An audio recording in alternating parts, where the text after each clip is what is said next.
नमस्कार, मैं doctor Sumit Anand, joint replacement specialist at miracle Apollo hospital Gurgaon.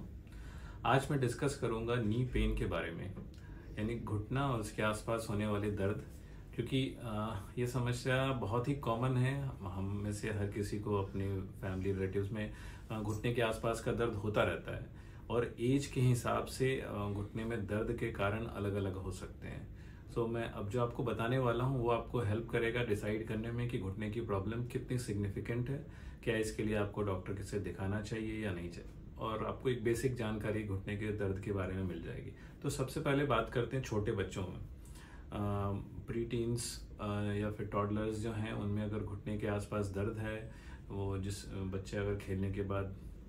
ये शिकायत करते हैं कि घुटने में दर्द हो रहा है, तो जनरली ये ग्रोइंग पेन होता है which is not very important, ये दिस इज़ कॉमन। लेकिन अगर दर्द के साथ घुटने में कोई डिफॉर्मिटी बन रही है, जैसे नौकनी है या घुटना अगर कर्व हो रहा है, तो फिर ऐसे केस में हमें डॉक्टर से दिखाना चाहिए, क्योंकि हो सकता है कि बच्चे को विटामिन डी की कमी हो,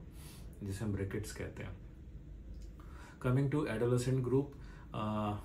11-12 साल की उम्र में या उससे ऊपर बच्चों को अगर घुटने में दर्द है या घुटने के आसपास की हड्डी, जो एक प्रोमिनेंट सी हड्डी होती है, इसमें अगर दर्द होता है, तो ये इस बीमारी को हम ऑशगुट-स्लैटर डिजीज कहते हैं, जो एक्सरे पे जिसका डायग्नोसिस बनता है। हालांकि सुनने में ये काफ़ी भयंकर बीमारी लग रही है, लेकिन एक्चुअली इसका ट्रीटमेंट बहुत ही आसान है, जिसके लिए आपको डॉक्टर से मिलना चाहिए। अब यंग लोगों में जो मेजर कैटेगरी ऑफ पॉपुलेशन है जिसमें कि घुटने का दर्द कॉमनली देखा जाता है, उनमें कई कारण हो सकते हैं। और फ्रैक्चर जो है एक ऑब्वियस रीजन है, उसके लिए आपको ऑब्वियसली डॉक्टर से दिखाना ही पड़ेगा। लेकिन अगर कोई मामूली चोट है या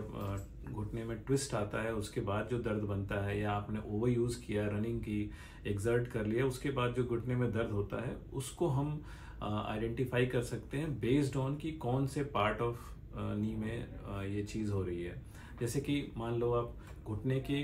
बिना किसी चोट के अचानक से आपको घुटने के सामने वाले पार्ट, जो हमें पटेला कहते हैं, जो छोटी वाली हड्डी होती है, इसके आसपास घुटने के सामने आपको पेन होने लगे, खास करके जब आप बैठ के उठते हो या सीढ़ियाँ चढ़ते हो, वैसी एक्टिविटीज में, तो ये दर्द घुटने का नहीं, ये पटेला का है। पटेला जो नी कैप है, छोटी सी हड्डी होती है हड्डी के घुटने के जस्ट ऊपर, इसका काम है इस ग्रूव में ट्रैक करना। तो कई बार ये गलत ट्रैक करने की वजह से, which is a muscular imbalance problem, ऊपर का कार्टिलेज पतला हो जाता है और इस वजह से ये दर्द होने लगता है। इसमें कई बार कटकट की आवाज़ भी आती है। अगेन ये प्रॉब्लम कई बार युवाओं को लगता है कि उनके घुटने में आर्थराइटिस डेवलप कर रहा है, क्योंकि इसमें आवाज़ आती है, घुटने में दर्द होता है, चलने में भी दिक्कत आ सकती है। लेकिन fortunately most of the times ये जो दर्द है ये बेनाइन है, ये सिर्फ मसल इम्बैलेंस की वजह से है, और ये इसका जो निवारण है वो काफ़ी इजी है, via exercises and some supplements. इसके लिए आपको डॉक्टर से मिलना चाहिए, क्योंकि वो कुछ स्पेशल एक्सरेज करा के ये डायग्नोसिस कंफर्म करते हैं। अगर आपको चोट लगी है या पैर मोड़ा है, उसके बाद आपको घुटने की अंदर की साइड में अगर दर्द है, ये घुटने का अंदर का साइड है, तो या तो आपकी बाहर की ये लिगामेंट जिसे हम MCL कहते हैं उसमें इंजरी हुई है, या फिर घुटने के अंदर पाए जाने वाले एक शॉक एब्जॉर्बर जिसे मेनिस्कस कहते हैं, और अंदर की साइड वाले मेनिस्कस को मीडियल मेनिस्कस कहते हैं, ये उसका दर्द हो सकता है। लाइकवाइज अगर आपको घुटने की बाहर की साइड में दर्द है और ट्विस्टिंग इंजरी की हिस्ट्री है, तो पॉसिबल है कि आपको लैटरल कोलैटरल LCL या फिर लैटरल मेनिस्कस में इंजरी हो गई हो।